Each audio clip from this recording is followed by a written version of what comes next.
कार्यक्रम के पुण्यार्चक हैं श्री सुरेश जलान एवं श्रीमती रेणु जलान, परम गुरु भक्त परिवार, carbon resorts private limited, Giridih, Jharkhand.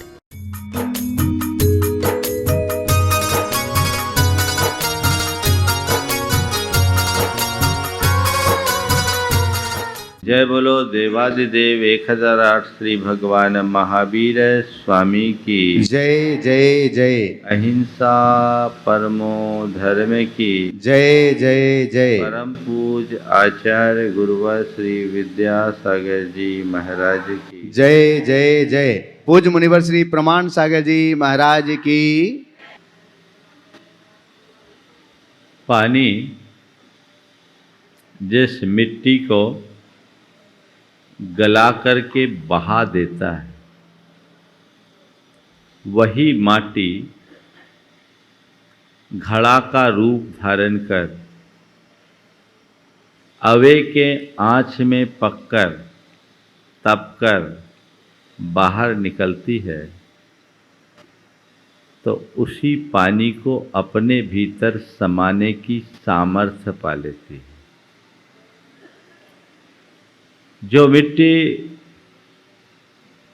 जो पानी कल तक मिट्टी को बहा रहा था, आज वही मिट्टी पानी को अपने में समा रही है। बस यही सामर्थ्य तप की है। तप हमारे जीवन को परिपक्व बनाता है और तपोबल से हम अपनी आत्म शक्तियों को उद्घाटित करते हैं। आज का विषय है तप। जब कभी भी हम तप की बात करते हैं, हमारे सामने तप की चर्चा आते ही व्रत उपवास छलकने लगता है। हम जब कभी किसी तपस्वी व्यक्ति की चर्चा करते हैं, हमारे आँखों के सामने एक ऐसे व्यक्ति की छवि दिखती है जो बहुत त्याग तपमय जीवन जीता है, जो व्रत उपवास करता है, एकांत निर्जन में विचरण करता है, एकांत निर्जन में विचरण करता है, ढेर प्रकार के शारीरिक कष्टों को सहता है। तो साधारण व्यक्ति तप के नाम से ही कांपने लगते हैं। अगर किसी से कहा जाए कुछ तपस्या करो, तो कहेगा मेरे वश की नहीं है, मेरा शरीर इस लायक नहीं है कि मैं तप कर सकूं, है ना। आज तपस्या लोगों के सामने एक समस्या बन गई है। क्या बन गई है? क्या बन गई है? तपस्या तुम्हारी समस्या है। और मैं आज आपको रास्ता बता रहा हूं, समस्या को ही तपस्या बनाने का। जीवन की हर समस्या को तुम तपस्या में परिवर्तित कर सकते हो। 4 शब्दों से मैं आज अपने बात की शुरुआत करूंगा। शक्ति, अभिव्यक्ति, समस्या, तपस्या। शक्ति, अभिव्यक्ति, समस्या, तपस्या। तुम्हारे अंदर ढेर सारी शक्ति है, पर आवश्यकता उसकी अभिव्यक्ति की है। प्राय मनुष्य को ये पता नहीं कि मेरे अंदर कितनी शक्ति है। वो अपनी शक्ति को पहचानता नहीं, और शक्ति से अनभिज्ञ रहने के कारण वो बात बात में हार जाता है। किसी व्यक्ति से कहा जाए तो वो कहेगा ये मेरे वश की नहीं है ना? नहीं है। सच्चे अर्थों में तो देखा जाए तो लगता भी नहीं है कि तुम्हारे बस की है। पैदल चलना तुम्हारे बस की है? नहीं है। पर पहाड़ चढ़ना कैसे संभव हो जाता है? क्या हो गया? 2 किलोमीटर पैदल चलने की बस की नहीं है, उसी व्यक्ति के पास पहाड़ चढ़ जाना भी बस की है ना? जितने लोग यहाँ या तो चढ़ गए होगे या चढ़ोगे, आए हो चढ़ने के लिए। सवाल शक्ति का नहीं, सवाल अभिव्यक्ति का है। तुम्हारे अंदर शक्तियां अनंत है, पर तुम उस शक्ति को पहचानते नहीं। जो अपने भीतर छिपी हुई शक्ति को पहचानता है, वही उसे अभिव्यक्ति दे सकता है। पहाड़ चढ़ने के बाद तुम्हें इस बात का एहसास तो हो सकता है, होता ही होगा कि मैं इतना चल सकता हूं। होता है कि नहीं होता है? हाँ? इतनी ऊंची पहाड़ी 9 किलोमीटर चलना, 9 किलोमीटर की बंदना, फिर 9 किलोमीटर उतरना, जिसके वश की नहीं है उसे भी उसके वश का पता लग जाता है ना? तो ये तो एक उदाहरण है। तुम्हारे भीतर अनंत शक्तियां अंतर्निहित है, वो छिपी हुई है। जिस दिन तुम उसे पहचानोगे और ठान लोगे, तो तुम्हारी सारी शक्तियां प्रकट हो सकती है, उनकी अभिव्यक्ति हो सकती है। जिन्हें हम परमात्मा मानते हैं, जिन्हें हम महान पुरुष के रूप में पूजते हैं, या जिन्हें हम त्यागी तपस्वी के रूप में देखते हैं, वे भी हमारे ही समान थे। अगर शक्ति की अपेक्षा देखा जाए तो हम सब तुल्य शक्ति वाले, समान शक्ति वाले। अंतर क्या आया? उनने अपनी शक्ति को अभिव्यक्ति दे दी और हम अभी अपनी शक्ति को पहचान ही नहीं पाए। पहचान ही नहीं पाए। संत कहते अपनी शक्ति को जानो और उसे अभिव्यक्त करने का प्रयत्न करो, तब तुम अपने आप को ऊंचा उठा सकोगे। धीमे धीमे ही सही, एक एक कदम चल करके भी पहाड़ चढ़ा जा सकता है। और ये बात यथार्थ है, एक साथ पहाड़ कौन चढ़ता है? चढ़ा तो एक कदम ही जाता है, पर एक कदम वही चढ़ पाता है जिसके मन में साहस होता है, संकल्प होता है। आप लोग भी चढ़ते हो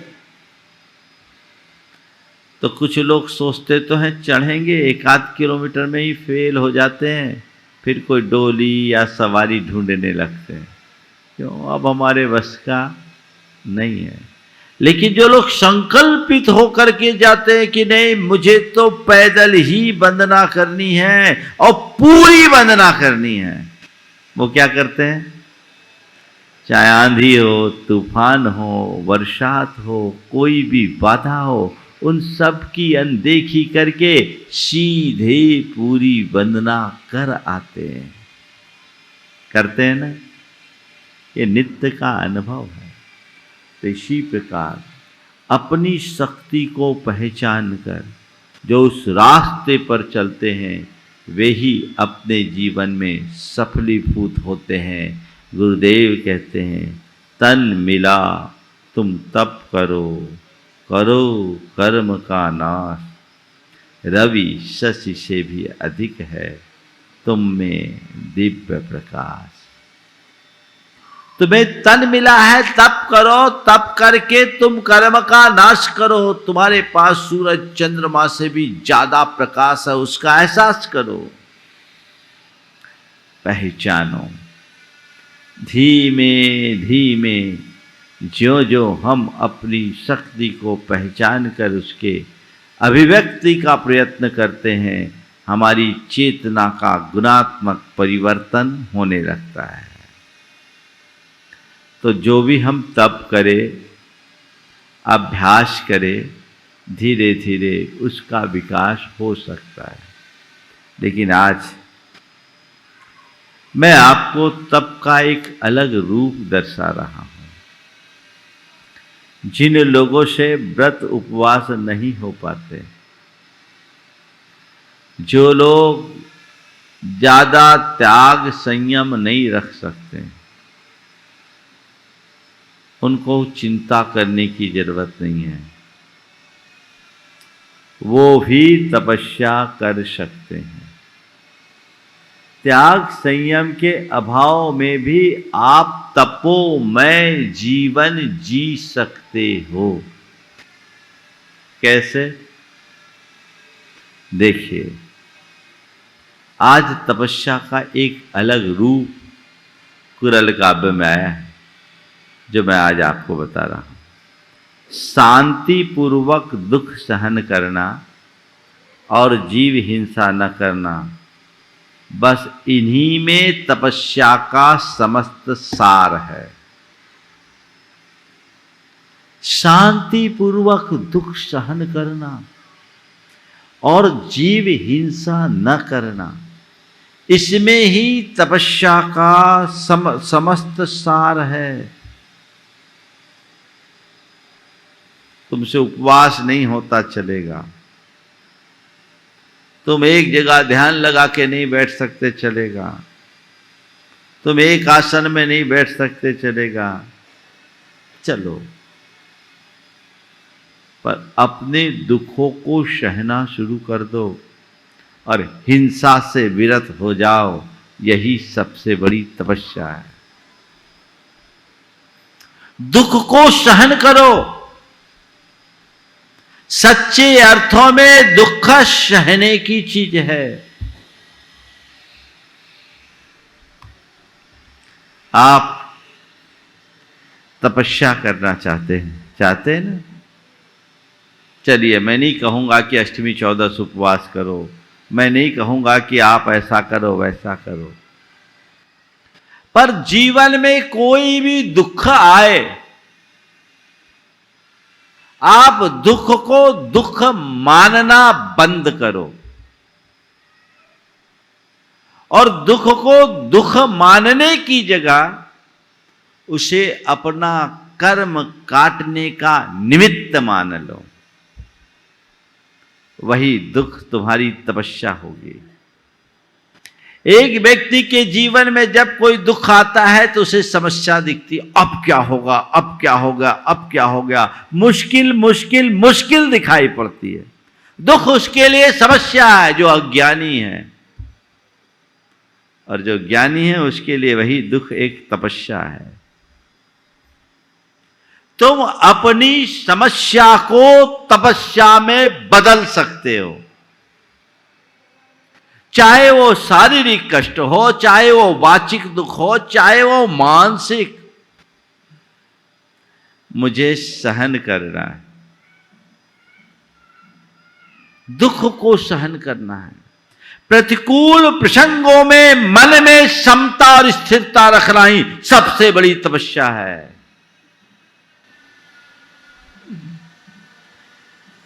पर बहुत मुश्किल है। उपवास कर लेना सरल है, पर किसी की बात सहना कठिन है ना? बोलो, उपवास कर लेंगे लेकिन किसी की दो बात बर्दाश्त नहीं होगी, जबकि उसने कुछ नहीं किया, हमको छुआ तक नहीं है, केवल कहा है।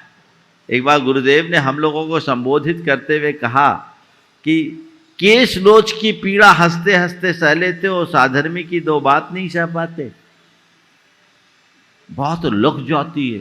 अरे, उसने तुम्हें कुछ मारा, पीटा, कष्ट दिया, प्रताड़ित किया, कोई दंड दिया, कुछ नहीं, लेकिन उसने कुछ कहा और तुमने उसे पकड़ लिया, विचलित हो गए, दुखी हो गए,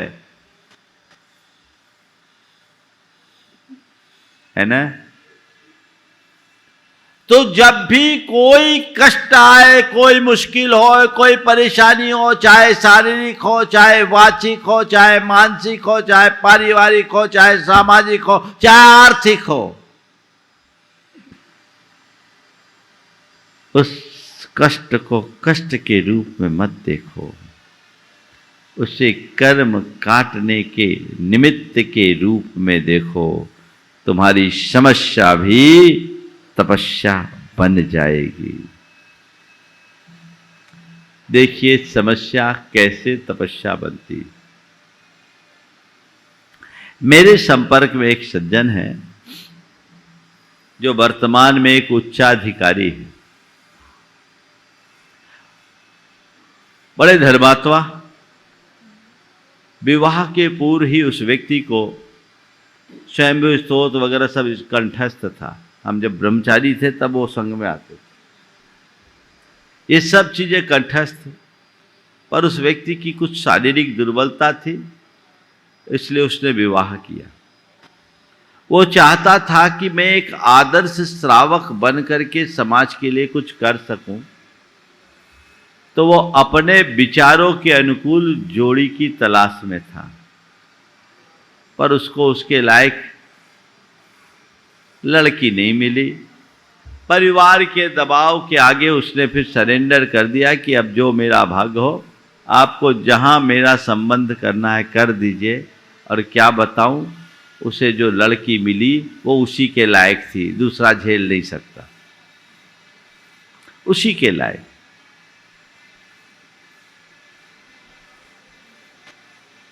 वो आलू न खाए, प्याज न खाए, जमीकंद न खाए, तो उसकी थाली में वही परोसा जाए।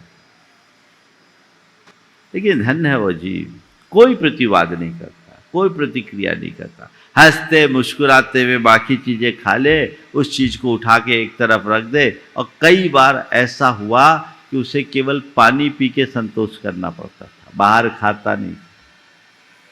लेकिन कभी अपनी धर्मपत्नी से किसी प्रकार का प्रतिवाद नहीं किया। एक पूरब दूसरा पश्चिम, गजब का संजोग। एक दिन की बात है, वो मेरे पास बैठा था, बिना बारह की बात। मैं एक दालान में था, सामने हॉल था, जगह ज़्यादा नहीं थी, तो हॉल में लोग बैठे थे, मैं दालान में, हॉल के सामने एक दालान में बैठा था। वो मुझसे तत्व चर्चा कर रहा है। इसी मध्य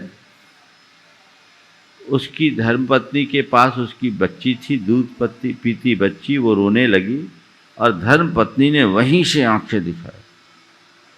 वो मेरी तत्व चर्चा को छोड़कर सीधे उसके पास गया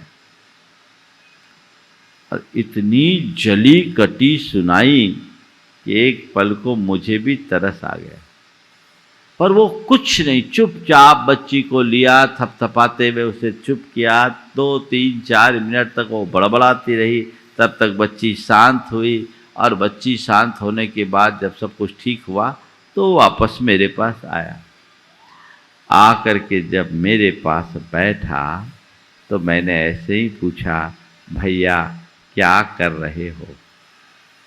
भैया क्या कर रहे हो? उसने कहा, महाराज निर्जरा कर रहा हूं। और सचमुच में उसने निर्जरा कर लिया।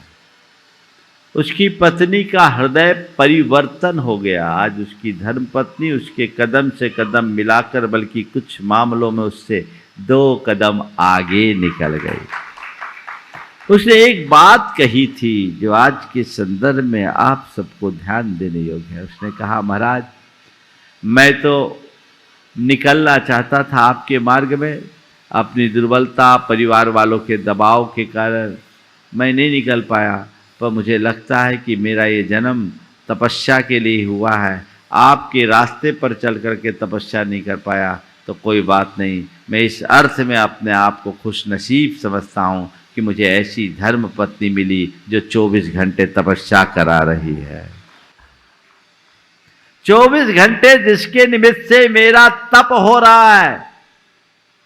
कोई तुमसे दुर्व्यवहार करे, कोई तुमको दुर्वचन कहे और तुम विचलित ना हो, तो ये तपस्या है। ये कर्म झड़ रहे हैं, झड़ रहे कि नहीं झड़ रहे? बोलो।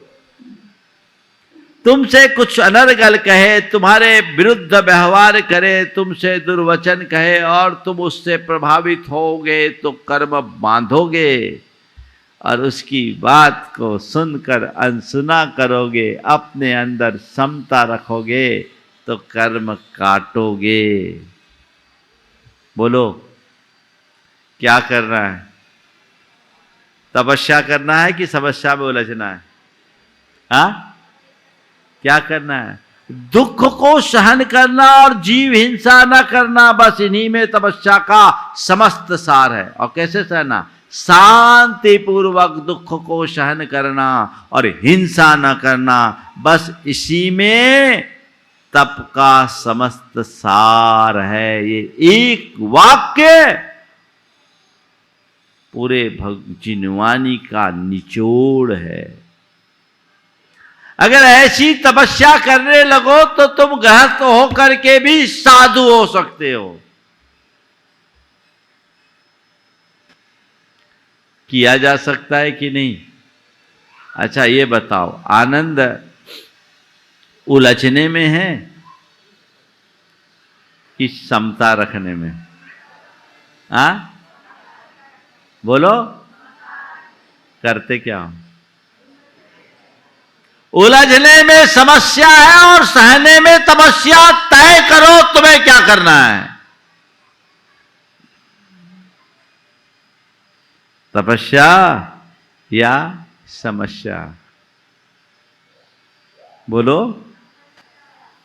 समस्याओं में उलझे लोग आते हैं, ढेर प्रकार की समस्याएं लेकर मेरे पास आते हैं, जैसे मैं सबका संकट मोचक हूं। महाराज ये एक तो मेरे पास इतना समय ही नहीं रहता। लोग बहुत उम्मीदों से आते हैं। मैं आप सबकी समस्या का निदान करने के लिए तो प्रवचन देता हूं। ये प्रवचन में जो बातें आपको बताई जाए, समझ लो ये मेरी समस्या का समाधान है। चाहे शंका समाधान हो, चाहे प्रवचन हो, लो तो अपना लो। एक सूत्र आज के लिए अंकित कर लो, मुझे अपनी समस्या को तपस्या में बदलना है। और वो तभी होगा जब मुझ में शांति पूर्वक सहन करने की क्षमता विकसित होगी। सहन करने के अलावा कोई चारा भी तो नहीं है। मेरे संपर्क में एक सज्जन है जिनको 32 वर्ष से ज्यादा हो गए गठियावात की शिकायत। 32 साल। अब आप समझ सकते हो कि गठियावात से पीड़ित व्यक्ति की दशा कैसे होती। बहुत तकलीफ, पूरा शरीर अकड़ने वाला, चल नहीं सके, फिर नहीं सके, उठ नहीं सके, बैठ नहीं सके। लेकिन इसके बावजूद मन में कराह नहीं, सह रहा। एक दिन उस व्यक्ति ने जो बात कही, जिसके पीछे मैं उसका उल्लेख कर रहा हूं, वो ध्यान देने योग्य। उसने कहा, महाराज मैं तो एक ही बात सोचता हूं, उसका भी इस मार्ग में निकलने का मन था, मुझे आपके मार्ग में निकलना था, घर वालों के दबाववश में निकल नहीं पाया, तो मुझे लगता है शायद ये बीमारी मेरी तपस्या का निमित्त बन करके आई है। अब जो है मुझे सहना तो है ही। महाराज मैं तो एक ही बात सोचता हूँ, नरकों की सागरों पर्यंत होने वाली वेदना के आगे ये वेदना तो कुछ भी नहीं है। ऐसा व्यक्ति कर्म को काट रहा है। तुम लोग कर्म को भोगते हो। संत कहते कर्म को भोगो मत, कर्म को काटने की कला सीखो। भोगने में तो आकुलता है और बंध है, दुख है। जब काटोगे तो सारी आकुलता मिटेगी और तभी तुम्हारे जीवन में सुख होगा, शांति होगी। कोई भी निमित्त ऐसा आए, उसे सहज रूप से स्वीकार करने की क्षमता विकसित कर लो। शांति पूर्वक दुख को सहन करना और हिंसा न करना, बस इन्हीं में तप का समस्त सार है। एक वाक्य ही ब्रह्म वाक्य है। यहां तो 10 से ज्यादा बोलने की जरूरत ही नहीं। इतने को आत्मसात कर लो तो बेड़ा पार है। अभी तो तुम लोगों का बंटा धार है ना। समझ लो तो बेड़ा पार, ना समझो तो बंटा धार। और क्या है? इतना ही है ना, तो बंटा धार से भी बेड़ा पार हो सकता है। सहने की क्षमता, कितना भी बड़ा दुख आए, विपदा आए, मुश्किल आए, कठिनाई आए, घबराओ मत, कर्म का उदय है, संयोग प्रतिकूल है, सब बदलेगा। कितने भी सघन बादल हैं दुख के छटेंगे, थोड़ी देर बाद हवा चलेगी, रुख बदलेगा, बादल छटेंगे, सूरज का तेज ताप खुद प्रकट होगा। जब मनुष्य के अंदर जीवन की सही समझ विकसित होती है, तभी वह अपने हृदय में धीरज और समता विकसित कर पाता है। मन में धैर्य धारिए, वो क्षमता विकसित कीजिए जिसके बल पर हम अपने दुखों का निवारण कर सके। एक सज्जन मेरे पास आए। एक जमाने में एक बहुत बड़ी इंडस्ट्री के मालिक थे। समय का चक्र है, कुछ ओवर एस्टिमेट काम किया, बैंक की लायबिलिटी बहुत बड़ी लायबिलिटी हो गई, चुका नहीं पाए। इसी बीच गवर्नमेंट की कुछ पॉलिसी पर बदली जिससे उनको भारी नुकसान हो गया।